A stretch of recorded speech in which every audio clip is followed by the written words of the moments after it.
মমতা ব্যানার্জির বাইরে শুভেন্দু তোমার কোনো অস্তিত্ব নেই।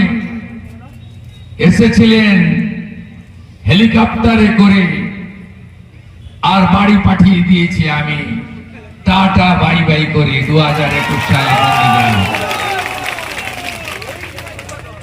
উনি আমাকে হারাতে এসে নিজে হেরে গেছেন।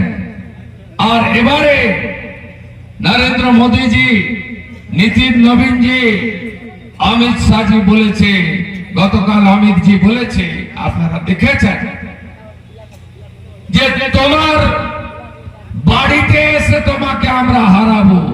ভবানীপুরে আমি উনাকে হারাবো। শুভেন্দু অধিকারীর মনোনয়নে বিশৃঙ্খলা, 2 ডিসিকে শোকজ করল লালবাজার। সার্ভে বিল্ডিং এর সামনে দায়িত্বে থাকা এক ডিসিকে শোকজ করা হয়েছে।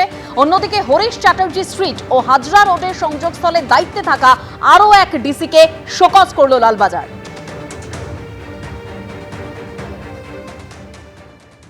বিভিন্ন রকমের স্লোগান চলছে, বিভিন্ন রকমভাবে উত্তেজক কথাবার্তা চলছে। সেখানে পুলিশ কার্যত যদি নিষ্ক্রিয় হয়ে থাকে তাহলে তো প্রশ্ন উঠবেই। সঙ্গত কারণেই প্রশ্ন উঠেছে, পুলিশ বলবে। পুলিশ ব্যাপারটাই তো এখন সিপি, গোটা বিষয়টাই chief secretary, home secretary, CP সবই তো ইলেকশন কমিশন বসিয়েছে, তাদের দায়িত্ব তো অলিখিত জরুরি অবস্থা জারি করে ভোট করছে। আমরা শুধু মানুষের সঙ্গে আছি, মানুষ মমতা ব্যানার্জির সঙ্গে আছে। আমি জানতে চাইছি না, তবে সন্দেহ যাক যে অত রাতে উনি একা কি করছিল। ওনার গাড়ির সামনে আমরা কেউ যাইনি, ওনার গাড়ি অনেক দূর উনি দেখতে পেরেছিল জানি না। সুতরাং লজ্জাজনক ব্যাপার, বিজেপির পুরো এজেন্ট হিসেবে কাজ করছে, মানে অঘোষিত বিজেপির একটা মানে আরেকটা টিম, যেটা বারবার বলছি প্রমাণ হয়ে গেল।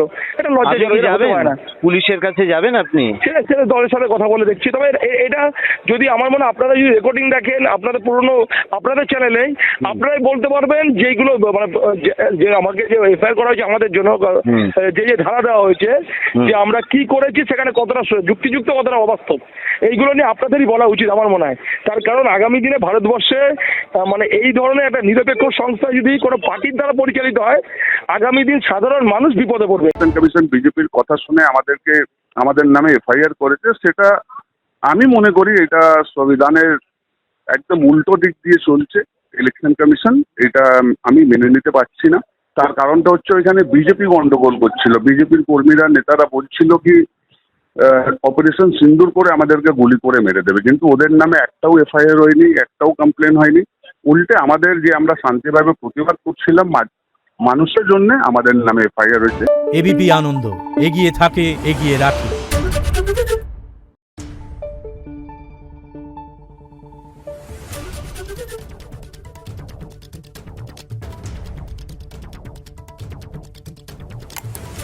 Thank you.